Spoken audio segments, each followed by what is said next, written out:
Selamat malam, salam sejahtera. Terima kasih karena bersama dengan saya di Nazlin Unity Channel. Ini laporan terkini yang kita terima daripada Putrajaya berkaitan dengan rombakan kabinet Anwar Ibrahim, dipetik daripada myKMU.net. Rombakan kabinet esok, Menteri Keuangan kedua dijangka akan dilantik. Dengan ini, gesaan daripada ramai pihak termasuklah penganalisis politik, penasihat politik mengatakan Anwar Ibrahim sepatutnya melantik Menteri Keuangan yang kedua supaya dapat meringankan tugas beliau sebagai Perdana Menteri dan memberi peluang kepada Anwar Ibrahim untuk lebih dapat menumpukan perhatian terhadap tugas beliau sebagai Perdana Menteri. Jadi, benarkah esok jawatan Menteri Keuangan kedua akan dilantik? Dan ini mungkin orangnya. Ikuti terus ulasan ini karena Anda akan ketahui siapa bakal Menteri Keuangan kedua. Saudara-saudara sekalian, rombakan kabinet dijangka akan dibuat seawal petang esok. Satu notis bernama kepada media menyatakan lantikan baru akan mengangkat sumpah pada jam kira-kira 2.30 petang di Istana Negara. Satu pengumuman juga dijangka akan dibuat sebelum acara itu diadakan. Saudara-saudara sekalian, apa yang menariknya adalah apabila ada gesaan supaya Anwar Ibrahim mewujudkan jawatan baru, yaitu Kementerian Keuangan, timbalan Menteri Keuangan yang kedua, kata mereka, atau Menteri Keuangan yang kedua, supaya ini akan dapat memberi peluang kepada Anwar Ibrahim lebih menumpukan tanggung jawabnya sebagai Perdana Menteri. Saudara, sebelum kita berpisah untuk isu kali ini, pada andaian Anda, adakah yang akan dilantik menjadi menteri pada hari esok itu ialah orang yang sudah kita kenali sebelum ini? Ikuti terus ulasan selepas ini. Selamat malam, salam sejahtera. Terima kasih karena bersama dengan saya di Nazlin Unity Channel. Ini laporan terkini yang kita terima daripada risikan di Putrajaya berkaitan dengan rombakan kabinet Anwar Ibrahim. Menurut laporan kita terima, rombakan kabinet Anwar Ibrahim dijangka akan berlangsung sekitar jam 3 petang esok. Rombakan dijangka akan berlaku esok. Satu notis bernama kepada media menyatakan lantikan baru akan mengangkat sumpah pada kira-kira jam 2.30 petang di Istana Negara. Satu pengumuman dijangka akan dibuat sebelum acara tersebut. Terdahulu hari ini, laporan The Star memetik sumber yang menyatakan rombakan membabitkan beberapa kementerian dan lantikan melibatkan muka baru serta ahli parlimen yang lama. Selain itu, seorang pegawai kepada Perdana Menteri Anwar Ibrahim dalam ciapan DX sebelum ini dikenali sebagai Twitter berkata, rombongan tersebut akan dibuat tak lama lagi, namun tidak menyatakannya secara terperinci. Sebelum ini, Anwar membayangkan rombakan kabinet akan dibuat sebelum akhir tahun ini. Pada masa ini, jawatan Menteri Perdagangan Dalam Negeri dan Kos Sara Hidup masih tidak digantikan selepas kematian Allahyarham Salahuddin Ayyub pada Julai lalu. Selain portfolio itu, Anwar turut berdepan desakan daripada beberapa pihak agar menggantikan menteri yang dilihat tidak menunjukkan prestasi yang baik, termasuk daripada parti PKR itu sendiri. Ada juga gesaan agar Anwar yang turut memegang portfolio kementerian melantik Menteri Keuangan kedua agar dia boleh memberi lebih tumpuan kepada tanggung jawab sebagai Perdana Menteri. Ada satu komen daripada netizen mengatakan bahawa mungkin YB Rafizi Ramli adalah Menteri Keuangan yang baru. Kos Sara Hidup masih lagi kepada amanah. Ekonomi diberikan pula kepada DAP, timbalan Perdana Menteri yang kedua. Haji G ditukar portfolio dan Zahid kekal. Sama-sama kita nantikan pengumuman. Saya rasa untuk timbalan Perdana Menteri yang kedua, yaitu Fadillah Yusuf, tidak akan ditukar kerana beliau mempunyai bilangan kerusi parlimen paling banyak selain Barisan Nasional.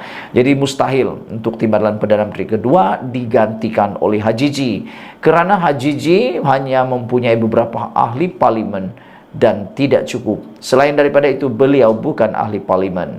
Saudara-saudara sekalian, siapa pula jangkaan Anda yang akan mengangkat sumpah sebagai menteri pada hari esok? Kerana menurut laporan yang kita terima, paling banyak pun yang akan berlaku hanya melibatkan 6 orang. Jadi kalau 6 orang, siapa 6 orang yang disingkirkan dan siapa pula yang akan dilantik. Ikuti terus ulasan selepas ini. Selamat malam, salam sejahtera. Terima kasih karena bersama dengan saya di Nazlin Unity Channel. Isu yang paling hangat di media sosial pada waktu ini ialah tentang rombakan Anwar Ibrahim dalam kabinet yang dikatakan bakal angkat sumpah esok. Benarkah ini berlaku? Siapa yang kekal, siapa yang bertukar? Dan pastinya menurut laporan di Esok-Awani akan berlaku kejutan. Kejutan yang besar yang diramalkan oleh netizen ialah mungkin Syed Saddiq Syed Abdul Rahman dan juga Khairi Jamaluddin bakal dimasukkan semula di dalam kabinet Anwar Ibrahim. Dan selain itu dijangka oleh ahli-ahli penganalisis politik bebas yang kampung-kampung di kedai kopi. Di kedai kopi mereka kata tidak mustahil Hamzah Zainuddin mungkin masuk dalam kabinet Anwar Ibrahim, dan lebih mengejutkan lagi Azmin Ali. Bolehkah itu berlaku? Saya rasa mustahil, tetapi bagaimanapun kita harus percaya. Politik ini apa-apapun boleh berlaku. Tidak mustahil boleh jadi mustahil, mustahil pula tidak jadi mustahil. Dia akan jadi terbalik, begitulah lebih kurangnya.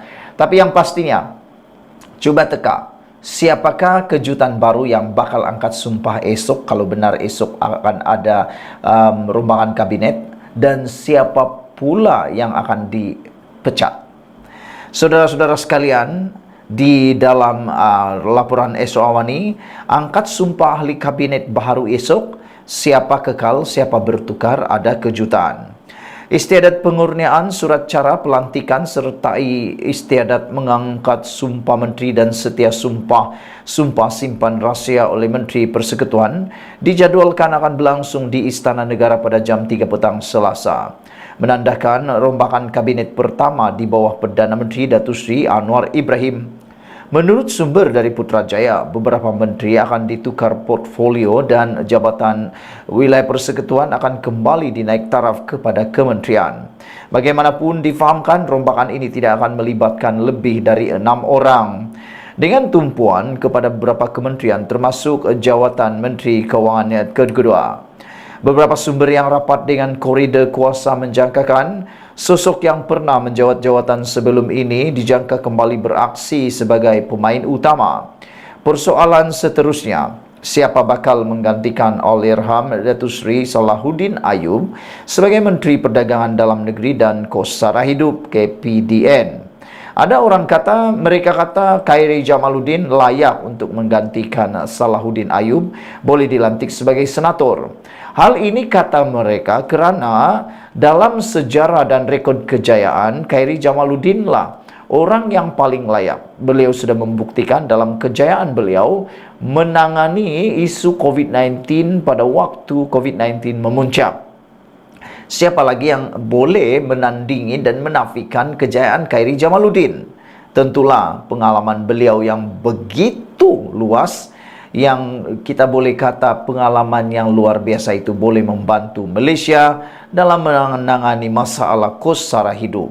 Sumber sama turut memaklumkan mungkin sosok teknokrat bakal diserap ke dalam kabinet perpaduan kerajaan madani. Sekali lagi persoalannya, adakah individu tersebut adalah tokoh yang tidak asing dalam arena syarikat berkaitan kerajaan JLC? Selain itu difahamkan kebanyakan ahli parlimen UMNO yang menjadi menteri akan terus kekal dengan portfolio kementerian masing-masing.